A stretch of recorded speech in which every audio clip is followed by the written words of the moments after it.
Guys, இன்னைக்கு நம்ம மது விது அப்படிங்கிற ஒரு திரைப்படத்தோட கதையை தான் பார்க்க போகிறோம். இந்த திரைப்படத்தோட முதல் கட்டத்தில் நம்ம ஹீரோவோட ஃபேமிலியை காட்டுறாங்க. ஹீரோ வந்து அவங்க தாத்தா, அப்பா, சித்தப்பா, தம்பி அப்படின்னு ஒரு குடும்பத்தோட வாழ்வார். இவங்க வீட்டில் ஒரு லேடிஸ் கூட இருக்க மாட்டாங்க. இவங்க அம்மாவும் இவரோட சின்ன வயசுல இறந்துருவாங்க. இவர் வீட்டுக்கு ஏன் லேடிஸ் வரமாட்டாங்க அப்படின்னு கேட்டிங்கன்னா, இவங்க வீடை வந்து கெட்டும்போது ஒரு பாம்பு அடித்து கொண்டுட்டாங்க. அதனால இந்த வீட்டில் நாகதோஷம் இருக்குது அப்படின்னு சொல்லிட்டு இவங்க சித்தப்பாவை முதற்கொண்டு கல்யாணம் ஆகாமல் இதனால தான் இவங்க வீட்டில் இருப்பார்.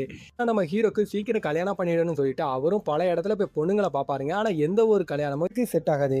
இப்படி போயிட்டு இருக்கும்போது இவரும் அவரோட ஹோட்டல் பிஸ்னஸை பார்த்துட்டு எப்படியும் பரவாயில்லன்னு சொல்லிட்டு இவங்க என்னதான் பிரச்சனை ஃபேமிலிக்குள்ளே இருந்தாலும் சந்தோஷமாக இருப்பாங்க. இப்போ நம்ம ஹீரோ இருக்கார் பார்த்தீங்களா, இவரோட தம்பி வந்து ஹீரோ கிட்ட என்ன சொல்லுவார் பார்த்தீங்கன்னா, அண்ணா காலேஜில் உனக்கே தெரியும் நான் 20 நாள் சஸ்பெண்டாக இருக்கேன். இன்றைக்கி சஸ்பெண்ட் முடிஞ்சு வர சொல்லியிருக்காங்க.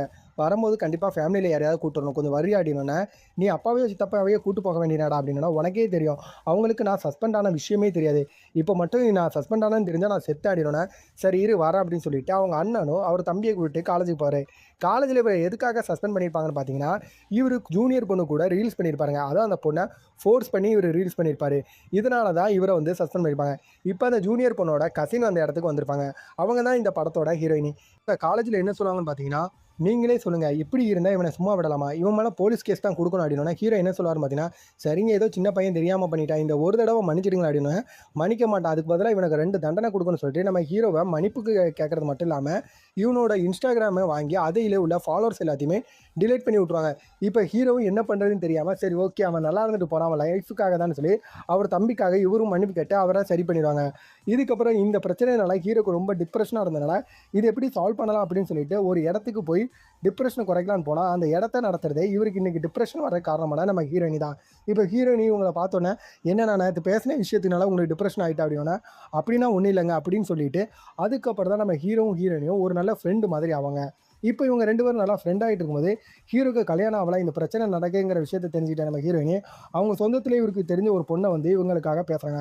அப்படி பேசின உடனே ஹீரோயினி அந்த பொண்ணோட நல்லாவே பேசி பழகி ஹீரோ அந்த பொண்ணை பார்க்க போகும்போது தான் கரெக்டாக அந்த பொண்ணு வீட்டில் வச்சு இன்னொரு விஷயம் தெரியுது. அதாவது என்னென்னு பார்த்தீங்கன்னா, இவங்க வீட்டுக்கு இருக்கிற பிரச்சனை இவங்க வீட்டில் ஏன் பொண்ணுங்க வரமாட்டேங்காங்க, இவங்களில் யாருக்கும் ஏன் கல்யாணம் ஆகலை அப்படிங்கிற விஷயம் அப்படி தெரிஞ்சோன்னா அதை ஆப்போசிட்டில் வரைக்கும் ரொம்ப ஏட்டிக்கு ஊட்டி பேசணுன்னா நம்ம ஹீரோ அவரை அடித்து அந்த இடத்துல மூக்கை உடச்சிறாரு. இப்போ ஹாஸ்பிட்டல் போய் அவருக்கும் பில்லை கட்டிட்டு இவரும் இது சரிப்பட்டு வராதுன்னு சொல்லி ஹீரோயின்கிட்ட ரொம்ப சேடாக உட்காந்து பேசிகிட்டு இருக்கும்போது தான் ஹீரோயின் இன்னொரு விஷயத்த சொல்கிறாங்க. அது என்னென்னு பார்த்தீங்கன்னா, ஹீரோயினுக்கு வந்து அவங்க தங்கச்சி ஒரு பையனுக்கு வந்து பார்க்க வச்சுருப்பாங்க. அந்த பையனோட அண்ணனுக்கும் ஹீரோயினையே கல்யாணம் பண்ணணும்னு சொல்லி ஒரே வீட்டுக்கு 2 பொண்ணுங்களையும் அனுப்பி வைக்கிறோம் அப்படிங்கிற மாதிரி சொல்லி இவங்க அப்பா வந்து பேசி முடிச்சிருப்பாங்க. இதனால தான் ஹீரோயினி அவங்க மனசில் இருக்கிற விஷயத்த நம்ம ஹீரோ கிட்ட சொல்லாமல் இருந்திருப்பாங்க. இப்போ அந்த பையன்கிட்ட ஹீரோயினி எனக்கு உன்னை பிடிக்கல அப்படின்னு சொல்லிட்டு இங்கே வந்து ஹீரோவை காதலிக்கிறேன் அப்படிங்கிற விஷயத்த சொல்லி ஹீரோவிட்ட ப்ரொப்போஸ் பண்ணாங்க. உடனே ஹீரோக்கும் கல்யாணம் நின்றுச்சுன்னு நினச்சிட்டு இருக்கும்போது இப்போ ஹீரோயினி அவங்க காதலை சொன்னதுனால ஹீரோக்கு ரொம்பவே சந்தோஷமாயிடும். உடனே ஹீரோவும் சரி ஓகேன்னு சொல்லிவிட்டு அவங்க குடும்பத்தில் இருக்க எல்லாத்தையும் கூப்பிட்டு போய் ஹீரோயினியை பொண்ணு பார்க்குறாங்க. ஹீரோயினியை பொண்ணு பார்க்கும்போது தான் அங்கே ஒரு பெரிய டிஷ் நடக்குது. அது என்னென்னு பார்த்தீங்கன்னா, ஹீரோயினியோட அத்தை இருக்காங்க தெரியுமா, அவங்களும் ஹீரோவோட அப்பாவும் ஃபஸ்ட்டு லவ் பண்ணியிருப்பாங்க. அதுக்கப்புறம் ஒரு சின்ன பிரச்சனை ஹீரோயினியோட அத்தை வந்து வேற ஒரு பையனை கல்யாணம் பண்ணிட்டு வாழ போயிருப்பாங்க. இதனால தான் ஹீரோவோட அப்பாவும் இவங்க அம்மாவை கல்யாணம் பண்ணி இவங்களும் ஒரு வாழ்க்கை வாழ்ந்துட்டு இருப்பாங்க. இப்போ ஹீரோயினோட அத்தை யாரோ ஒரு பையனை கல்யாணம் பண்ண சொல்லுவாங்க. இவங்க ப்ரெக்னெண்ட்டாக இருக்கும்போதே இவங்களை விட்டுட்டு ஓடி இருப்பான். இப்போ இந்த விஷயம் ஹீரோவோட அப்பாவுக்கு தெரிஞ்சிடும். அது மட்டும் இல்லாமல் ஹீரோவோட அப்பாவும் ஹீரோவோட அம்மா இறந்ததுனால அவரும் தனிமையில் தான் இருப்பார். இப்போ இவங்க 2 பேரும் ஹீரோவுக்கும் ஹீரோயினுக்கும் கல்யாணம் பேசிகிட்டு இருக்கும்போது இவங்க 2 பேருக்குமே பழைய காதலை மறந்துடும். இதனால இவங்க 2 பேரும் என்ன பண்ணிடுவாங்கன்னா ரெஜிஸ்டர் மேரேஜ் பண்ணிடுவாங்க. இப்போ இந்த விஷயம் ஹீரோயினோட வீட்டுக்கும் ஹீரோவோட வீட்டுக்கும் தெரிஞ்சு ரெஜிஸ்டர் ஆஃபீஸ்க்கு போய் அங்கே ஒரு பெரிய சண்டை நடந்து நம்ம ஹீரோவோட சித்தப்பா ஹீரோயினோட அப்பாவையே ஏறி மிதித்து விட்டுருவார். விட்ட உடனே இப்போ இவங்க 2 இருந்த கல்யாணம் ட்ராப் ஆகிடும். இப்போ என்ன பண்ணுறதுனே தெரியாமல் இருக்கும்போது ஹீரோவோட அப்பாவும் இவர் லவ் பண்ண அந்த பொண்ணை கூப்பிட்டு வந்து இவங்க வீட்டுக்கு வந்துடுவாங்க. இவங்க வீட்டில் எல்லாமே சகஜமாக ஆகிடும். பட் ஹீரோ ரொம்பவே அப்செட்டாக இருக்கான். இப்போ அவனோட காதலை சேர்த்து வைக்கணும் அப்படின்னு சொல்லிட்டு ஹீரோயினிட்ட ஹீரோவோட அப்பா பேசியிருப்பாரு. உடனே ஹீரோயினி என்ன பண்ணுவாங்கன்னா ஹீரோவோட பேசி நீ எங்கள் அப்பா கிட்ட வந்து பேசு, அவர் என்ன சொல்கிறாரோ அதை கேளு அப்படின்னோடனே அப்போ ஹீரோ வந்து டக்குனு ஹீரோயினோட அப்பாவை மீட் பண்ணி பேசும்போது அவர் 2 கண்டிஷன் தான் பாரு.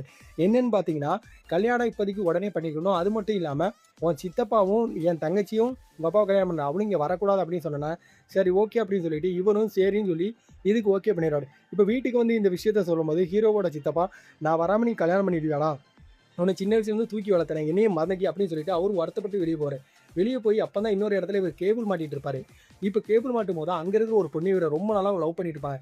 இந்த விஷயத்தை சொல்லாம தான் இவரை இத்தனை நாளே இவங்க பேசிட்டு இருப்பாங்க. இப்போ இந்த விஷயம் ஹீரோட சித்தப்பாவுக்கு தெரிஞ்சோன்னா ஹீரோட சித்தப்பாவும் ரொம்பவே சந்தோஷப்பட்டு அப்போ ஹீரோ கிட்ட வந்து என்ன சொல்லுவார்னா, உன் கல்யாணம் என்னைக்கு நடக்குதோ அன்னைக்கு தான் என் கல்யாணம் அப்படின்னு சொல்லி அவரும் சந்தோஷப்பட்டு ஹீரோ என்னைக்கு கல்யாணம் பண்ணுறோ அதே டைமில் ஹீரோவோட சித்தப்பாவும் கல்யாணம் பண்ணுறாங்க. கல்யாணம் பண்ணி 2 பேரும் ஒரே வீட்டுக்கு வந்துடுறாங்க.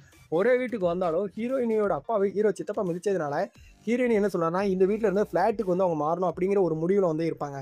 இப்போ இவங்களும் ஃப்ளாட்டுக்கு மாறுறதுக்கு தேவையான எல்லா விஷயத்தையும் பண்ணிகிட்டு இருக்கும்போது ஹீரோக்கோ தன் குடும்பத்தை விட்டு போக சுத்தமாக மனசு இருக்காது. அவர் எப்படியாவது இந்த வீட்டோட அதாவது அவர் ஃபேமிலியோட தான் இருக்கலாம்னு நினைக்கும் போது ஹீரோயினியோட அத்தைட்ட வந்து ஹீரோயினி பேச மாட்டாங்க. ஏன்னா இவங்க அப்பாவை ஏமாற்றிட்டு போயிட்டாங்க. இவங்க அப்பாவுக்கு இவ்வளோ அவமானம் வந்தது காரணம் இவங்க அத்தை தான் அப்படின்னு சொல்லி அவங்க கோவப்பட்டு இருக்கும்போது டக்குன்னு அந்த இடத்துல ஹீரோயினோட அத்தை வந்து ஹீரோயினிட்ட மன்னிப்பு கேட்டதுனால இப்போ இவங்க எல்லாருமே ஒன்றாகி அந்த வீட்டில் ஒன்றா இருக்கலாம் அப்படிங்கிற ஒரு மைண்ட் செட்டுக்கு வரும்போது ஹீரோயினோட அப்பா என்ன பண்ணுவார்னா, கால் பண்ணி ஹீரோ கிட்ட வந்து அவர் குடும்பத்தை பற்றியும் அவர் வீட்டை பற்றி ரொம்பவே தப்பாக பேசுனால கோவத்தில் வந்து ஹீரோயினியை பற்றி ஹீரோ என்ன சொன்னார்னா, உனக்கு இந்த வீட்டில் வாழ பிடிக்கல, நீ கிளம்பு, இனிமேல் நீங்கள் இருக்க தேவையில்ல, உங்கள் அப்பா இஷ்டத்துக்கு ஒரு வாய்க்கு வந்ததெல்லாம் பேசிட்டு இருக்கிற அப்படின்னோன்னே அப்போ டக்குன்னு ஹீரோயினியும் எங்கள் அப்பா பேசுறதுல என்ன தப்பு இருக்குது அப்படின்னு சொல்லி இவங்களும் பதிலுக்கு பதில் பேசும்போது ஹீரோ கோவத்தில் ஹீரோயினி அந்த இடத்துல அடிச்சுடுவார் அவர் வீட்டில் வச்சு. உடனே ஹீரோயினையும் கோவப்பட்டு அவங்க வீட்டில் இருந்து கிளம்பி போனோடனே ஹீரோ தனியாக போய் ஒரு இடத்துல நிற்கும் போது ஹீரோவோட தம்பி போய் அண்ணி எல்லாமே சரியாயிடுச்சு, எல்லாருமே நம்ம வீட்டோட இருக்கலாம்னு சொல்லி பேசிட்டு மாதிரி நீ எதுக்கு நான் அண்ணி அடிச்சு அடினோன்னே எனக்கு தெரியாதுடா இப்போ என்ன பண்ணுறதுன்னு எனக்கு தெரியலன்னு சொல்லிட்டு ஹீரோவும் வீட்டில் வந்து ரொம்பவே அப்செட்டாக உட்காந்துருந்தா அப்போ அவங்க ஹீரோ வீட்டில் இன்னொரு விஷயம் நடக்கும். அது என்னென்னு பார்த்தீங்கன்னா, ஹீரோட அப்பா இப்போ கல்யாணம் பண்ணியிருக்காங்க ஹீரோனியோட அத்தை, அவங்க ப்ரெக்னெண்ட்டாக இருக்காங்க அப்படிங்கிற ஒரு விஷயம். உடனே வீட்டில் இருக்க எல்லாருமே ஹாஸ்பிட்டல் போய் ரொம்பவே சந்தோஷமாக இருக்கும்போது அப்போ ஹீரோனியோட அப்பாவும் ஹீரோனி அந்த இடத்துக்கு வந்து அவங்களும் நார்மல் ஆகிடுவாங்க. அப்போ அவங்க என்ன சொல்கிறாங்கன்னு பார்த்தீங்கன்னா, இவங்க ஹீரோனிக்கு இன்னொரு தங்கச்சி இருக்காங்க, அவங்களுக்கு கல்யாண ஏற்பாடு நடந்துட்டு இருந்ததுன்னா இப்போ அவங்களுக்கு கல்யாண ஏற்பாடு நடக்கும். அப்போ ஹீரோயினோட தங்கச்சி ஹீரோகிட்ட வந்து என்ன சொல்லுவாங்கன்னு பார்த்தீங்கன்னா, எனக்கு இந்த கல்யாணத்தில் விருப்பம் இல்லை, எல்லாருமே பிடிக்குமான்னு என்கிட்ட கேட்காமலே அவங்க இஷ்டத்துக்கே முடிவு பண்ணிட்டாங்க அப்படின்னு சொல்லும்போது இப்போ உனக்கு என்னம்மா அந்த பையனை கல்யாணம் பண்ணிக்கணுன்னே, இல்லை எனக்கு வேற ஒருத்தனை பிடிச்சிருக்கு, யாருன்னு பார்த்தா இவளுக்கு இப்போ கல்யாணத்துக்கு மாப்பிள்ளை பார்த்துமா அவளோட அண்ணனை தான் இப்போ அந்த பொண்ணுக்கு பிடிச்சிக்கும். இப்போ அவன் அண்ணங்கிட்ட போய் காதலை சொல்லும்போது அவன் என்ன சொன்னான்னா, எனக்கு பிஸ்னஸ் நிறைய பிரச்சனை வந்துச்சு, அப்போ எல்லாமே என்னோட தம்பி தான் கூட இருந்து எந்த எல்லா பிரச்சனையும் சால்வ் பண்ணான். இப்படிப்பட்ட அவனோட வாழ்க்கை இப்போ மறுபடியும் என்னால் கெடுக்கிறதுக்கு என்னால் முடியாது, எனக்கு ஒன்று பிடிக்கும் தான், ஆனால் இது சரிப்படாதுன்னு சொல்லிட்டு அவன் போயிடுவான்.